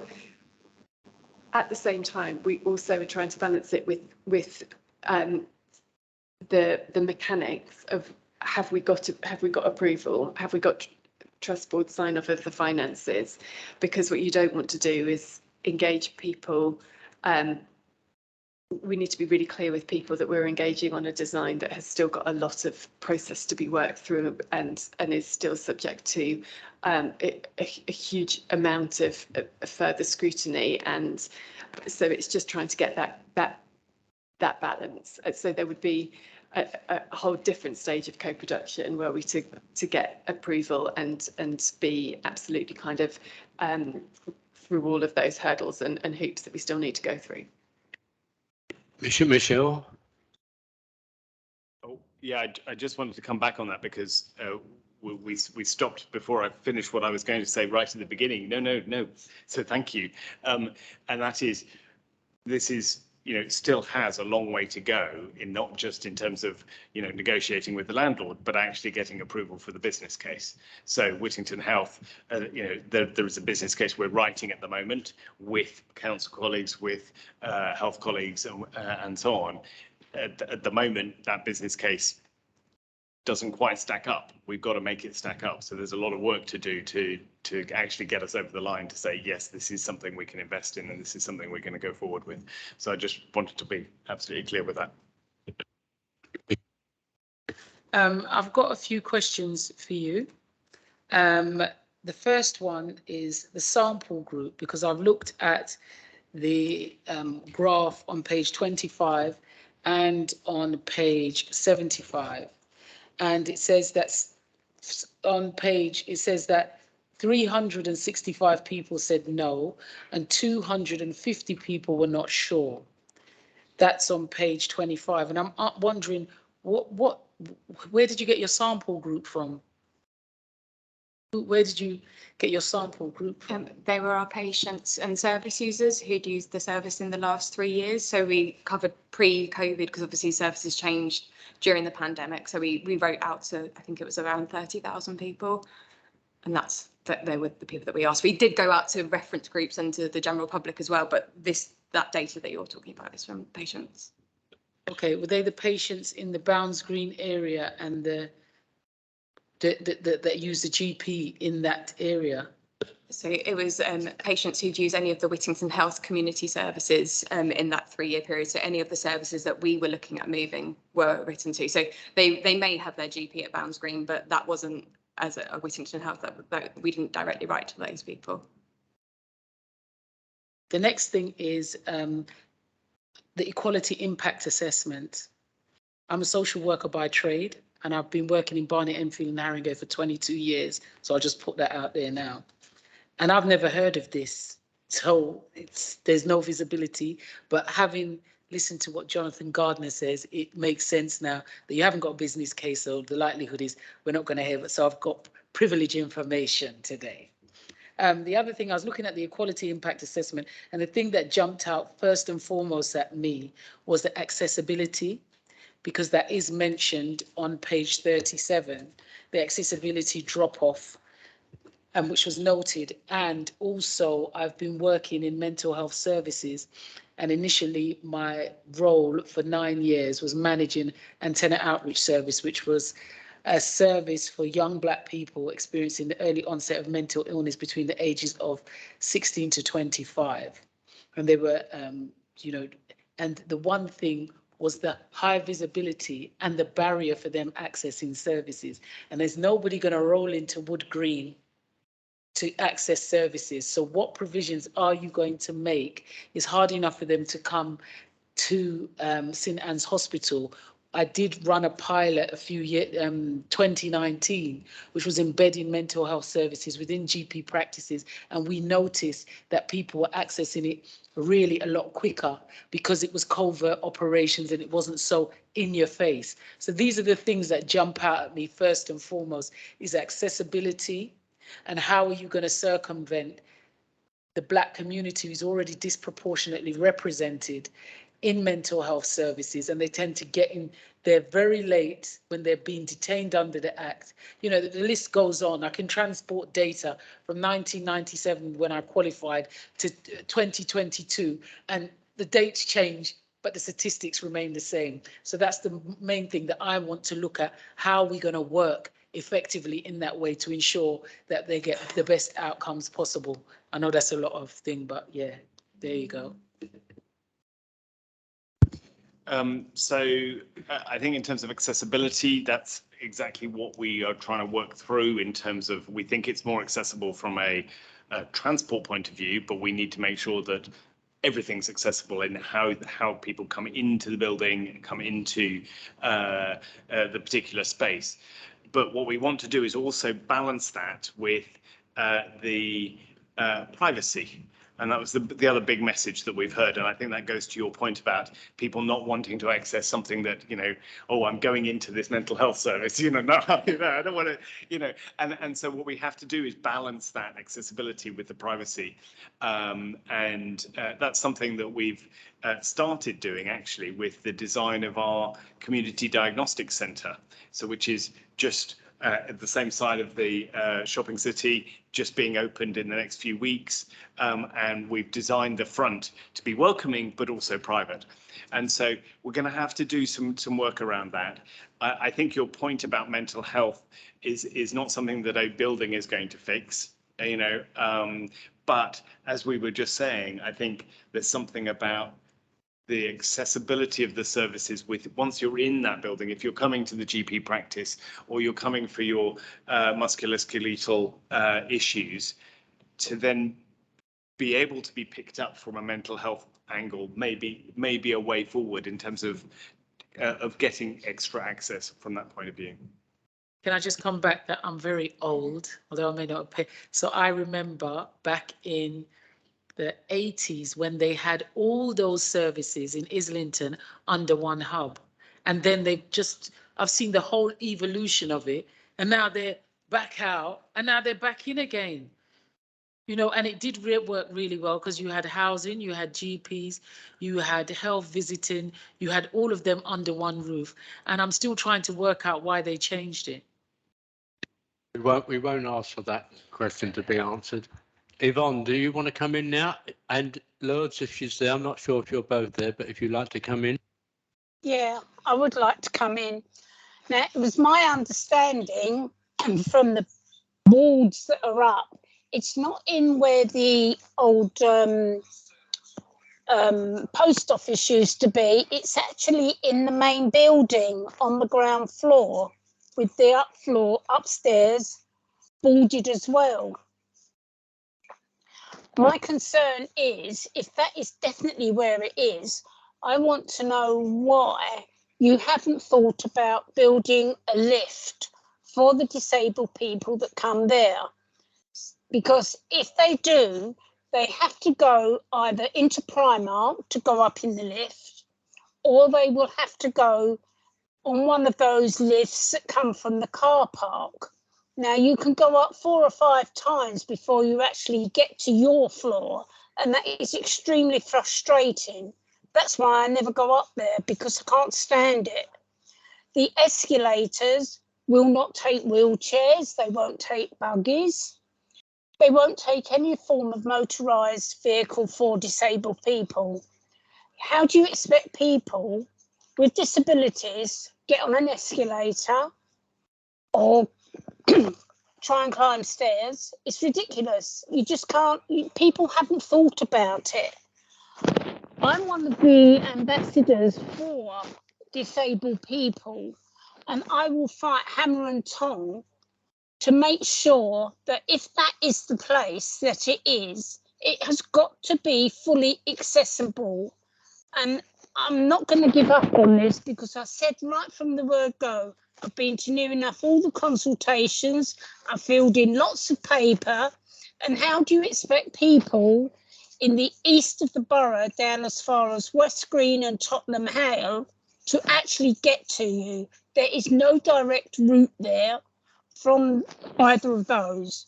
What you'd have to do is they have to get on 41 bus, go to Turnpike Lane, then change to go to another bus to be able to continue the journey up. Because there's a lot of people in this borough that have got mobility issues of one sort or another, and I don't think you've catered for them.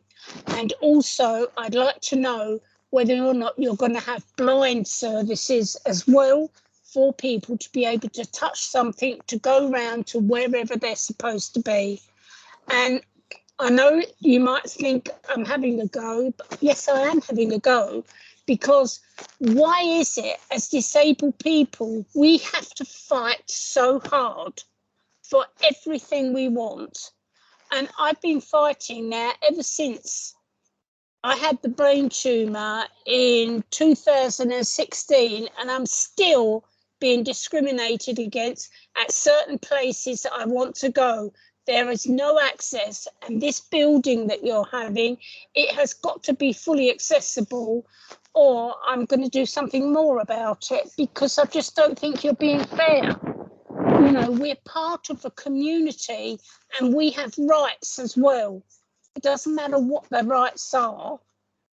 We have rights, and we have you have a duty as care if you're building new buildings for hospitalisation, that's what I call it.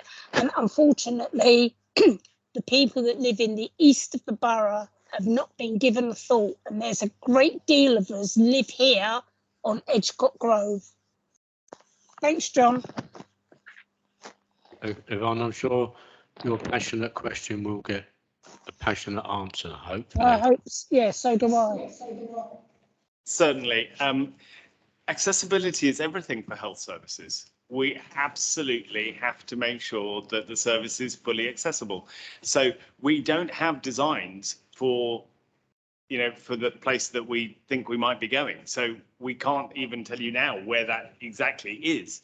So to say that we have not considered accessibility is not true. And, you know, we will make sure that it is fully accessible, whether it's, you know, wherever it is and however people get into it. So we will absolutely do that. In fact, we've actually getting some specialist advice on this. So we're paying extra for some special advice on accessibility and disability issues so that we get it absolutely right. So, and that's above talking to, you know, patients and the residents as well. But in terms of the bus accessibility, we do really believe that this is going to be easier to access for the majority of the population. Because if you think that currently the services are at Bounds Green or St Anne's. So for the majority of the people in Wood Green area, in central Haringey, in fact, some of those services that we're talking about serve the whole of Haringey. We believe that Wood Green will be a better accessible location than where they currently are. So I hope that answers those two issues. Lords, did you have a question? Really, I mean, I've always been fully supportive of the delivery of integrated holistic care. And I have, though, sort of attended numerous community meetings. And what often comes forward is people want to see the doctor. Have you sort of given any thought about how you can actually sell, you know, this idea in a very, very positive way so that people move away from the sort of idea that they have to see the doctor, and that there's other people that possibly within sort of a multi sort of skilled team could possibly sort of, you know, deal with their presenting problem or issues in a far more effective way? I mean, has that gone into the thinking, or is it initially all about the building and whatever? Can I come to Mahmood on that one, because I think it's going to be absolutely, you know, your engagement in this is key, and your vision as well. Yeah, I mean, we're having similar challenges at the moment as well, with the growth of allied health professionals as well. And there is a strong element of trying to educate the public, trying to educate patients that you might actually get a better service seeing someone who looks at a particular area quite regularly, as opposed to a general practitioner who might be a bit more holistic or a bit more medical when your needs aren't quite medical in that regard. So some of the discussions we've been having in the workshops is about also improving the digital side of things, getting that information out in terms of patients understanding how they can access different health providers in multiple ways. And I really think that it's key sort of central location in the shopping centre is quite powerful to put out messages to the general public as well in multiple different ways. So yeah, I empathise with you and or sympathise, and this is something that we are constantly thinking about and working on. Okay, now you say you've got a centre opening in a couple of weeks in the shopping centre. I wonder if you could email Dominic. Perhaps we could visit? Yvonne, perhaps you would like to visit as well in view of your concerns. If you could email the details to Dominic, and perhaps we could pop in, or I don't know if you're having an opening, cutting a ribbon or whatever you're doing. You know, perhaps we could be invited. Yeah, absolutely. So we're doing what we're calling a bit of a soft launch to make sure that we get everything right and get all the processes right, and then we'll do a proper sort of cutting of the ribbon and opening later in the autumn. But hopefully you will see doors opening early September for the Community Diagnostic Centre. So there will be X-ray, phlebotomy. Somebody was saying that they're good places for phlebotomy. So X-ray, phlebotomy, some ophthalmology, and some ultrasound, all in the shopping city. So really exciting. Okay, so I think, Yvonne, if you want to visit when they're open, and Yes, I think I the do. rest of us perhaps after the soft launch, is that when we arrange, Yvonne? So that offer is there for you if you like to visit quite soon. Okay. Yeah, I'd like to see what's around for the disabled community because it's really important to me. Okay, thank you. Now the Vice Chair's got a couple of suggestions he'd like to put to the committee, a couple of recommendations. Hi, yeah, thank you. So a couple of recommendations, and this is completely taking on board the fact that you're at a very, the very beginning stage of all this. But I think from the committee's perspective, I wonder if we'd be really interested in seeing the work you're going to do on the co-design and actually forming the group and how you're reaching all those different communities and getting a much wider cohort of sort of people engaged, and sort of especially, with the move of a GP practice as well. I've heard, Mahood, that it's a great GP practice, but again, it's how that all works and how that all fits together. And the second one was around the council-led services. And I think for us as a committee, as councillors, it's really important for us to understand how our council services are going to be interacting with our health colleagues and our other support workers within health. And just understanding what sort of relationship and sort of vision you have for that approach. And I think it's sort of in the future, if this all goes ahead, what would be really interesting is to see how that is changing services for our residents. So what eventually will be that outcome of this, these services sort of in the same building, that would be really useful. So those were just two for myself. I don't know if any of my other colleagues have got anything they'd like to specifically focus on. Concerning the customer services, when you look at this, obviously we've got our customer service centre sort of just at the library nearby, so we don't want duplication, obviously. But so Dominic, have you got those two requests recorded? So are they agreed by the committee? Yes. Okay. But right, well, I thank you for coming, Doctor. Can I just check that the overview scrutiny committee is happy for us to proceed, pending business case and all of that? But I think that's one of the reasons why we really wanted to bring it here, was to check that you were happy for us to proceed with the business case and then onwards to the design and taking on point absolutely, Pippa, your 2 points. Are we agreed that they proceed? Yes. Agreed. Then, and Dr. Mohammed, having driven past your surgery this afternoon, I thought that's where the change is going to take place. And I looked at it and I thought, my God, that's a flipping strange place to have a doctor's surgery stuck on that corner with all that traffic and not a wide pavement. I could see the need, and you obviously want to move quick. So, and as for the property owners of the shopping mall, well, it's a golden opportunity for them to get that footfall up there and put their rents up to all the other units, basically.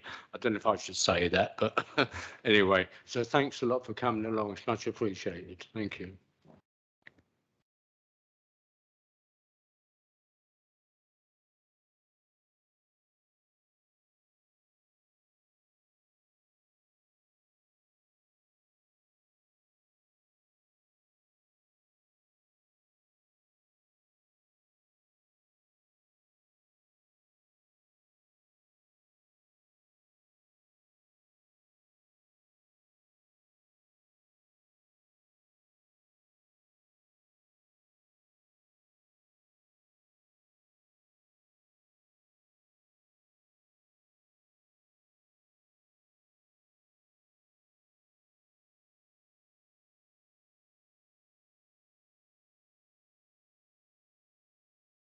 Are we ready to go on now to item 10, which is the work programme up?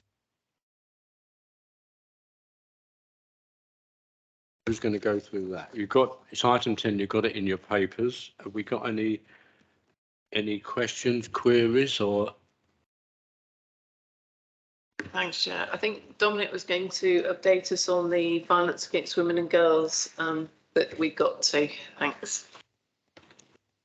Yeah, so just to inform the committee that the chair and the vice chair met a few days ago with Will Mameris, who's Director of Public Health, and Manju Lukman, who's the lead for the Violence Against Women and Girls team, to look at the possible areas that we could look at for the Violence Against Women and Girls scrutiny review. So some of the areas that were explored for possible scrutiny included community-based prevention, so changing attitudes amongst men and boys, help and advice for women and girls, including through work in schools, and working with community groups that are active in the women's sector through work with health services as well. I think that we heard that there are some pilot projects going on, particularly in schools, but resources can be quite limited in some areas. But these are all areas we could sort of explore and understand quite what the challenges are. So that's where we got to. But in terms of the next steps, we're working on the terms of reference, which will circulate to you all shortly. So that will be in your inbox over the next few days. And obviously, any suggestions or amendments or a complete change of direction if you don't agree with what we've come up with, please do all that, feed all that back. And in the meantime, we can start inviting groups and individuals that we might want to speak to as part of the evidence gathering to start in September and carry on through October and November if we need. Yeah, and we've got the community cafe in September to get any further suggestions for groups and projects that need to be looked at. Hackney has got a really brilliant space called Sister Space.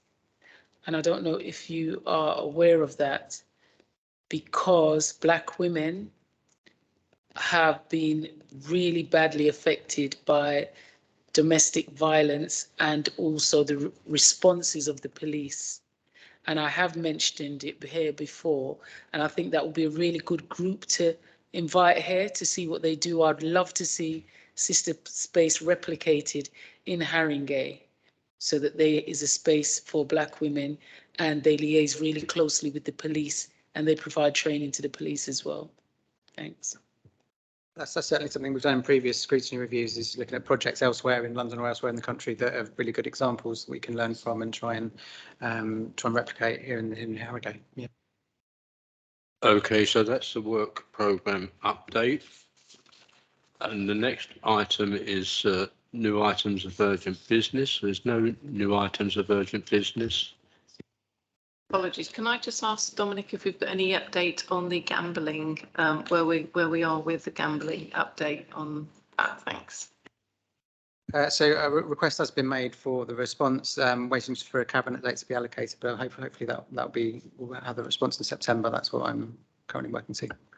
Sorry, Dominic, is that a response around, because the committee, we made recommendations, didn't we, about finance for a research project from a university to take up the concerns that residents came to speak to us about. So is the cabinet update about moving forward on that issue around the money and the university, or is it on something else? Thanks.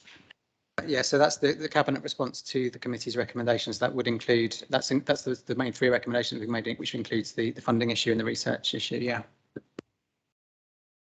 Okay, so new items of urgent business. There's nothing. Date of future meetings are listed. So meeting closed. Thank you very much. Thank you, everybody. And Dominic, be interested to know how many people were watching online. If you can get those figures to the IT, would be really interesting. Sure, it's going to rival EastEnders or anything like that. I think it might be quite low, but we can find out if you like. Thanks, John. Excellent chairing. Finished at 9 on the button. Thank you. Yeah, thank you, John. Thank you.